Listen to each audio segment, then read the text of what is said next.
Yes, you are in the right place. Child sexual abuse survivor? Check. Pacific Islander? Check. Grew up riding in the back of a truck? Check. Worked on myself? Check. Still healing? Always in check. For my first TikTok truth-telling video, I choose to speak as a Chamorro on the real truth around growing up on Guam. This is going to hit and it will hurt some, but as a survivor who was sexually abused before I could speak clearly, it is my right and my place to speak this here and now. Abused by my stepfather and siblings, then gang raped by my brother's rival gang. As a child, I was beaten and told it was because I was bad, because I did wrong, because I deserved it, because the sight of me made my mother angry. Why? Because I was a reflection of her. I triggered my mother. Her unhealed trauma caused her to make the same mistakes she was raised with. Whereas children, we were not stood up for. We were objects, forced to work, to exchange ourselves for money, for debts. Where one drink after another out of the colonizer's bottle allowed the truth to go away. Funny how that worked in the colonizer's favor.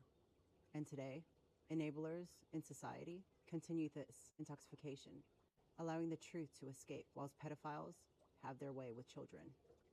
Wars that my ancestors experienced became internal wars, where the sobering truth created practices that were never our ways. Beaten for speaking, murdered for resistance, we're negotiating to practice our language, ways of healing and living was shut down, and we were put to work. My mother held pain, shame, and I am all too familiar with what it feels like to face our perpetrators daily and not question. To grow up, unhealed and conditioned, told to get over it, to not make it a big deal, to accept it. Because why? Because it's just what happens. Fuck that. This is where I come in. My mother was a Chamorro teacher, proud to teach others language our people were not allowed to speak in public spaces since the Spaniards' arrival. After our land and people were negotiated and handed over without our voices and rights being prioritized and heard, the highest bidder took over.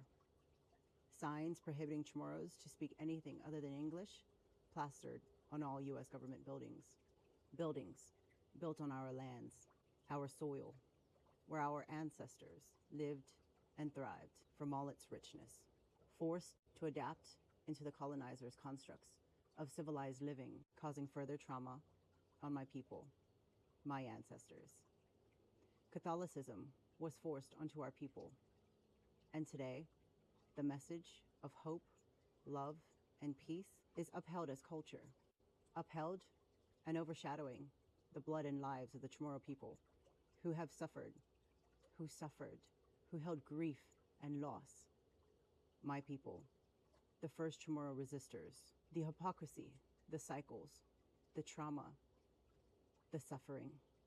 It pains me to witness and hear the songs, the hymns. I can hear my ancestors reciting them, forced to learn them, to sing them and rejoice whilst their hearts ached.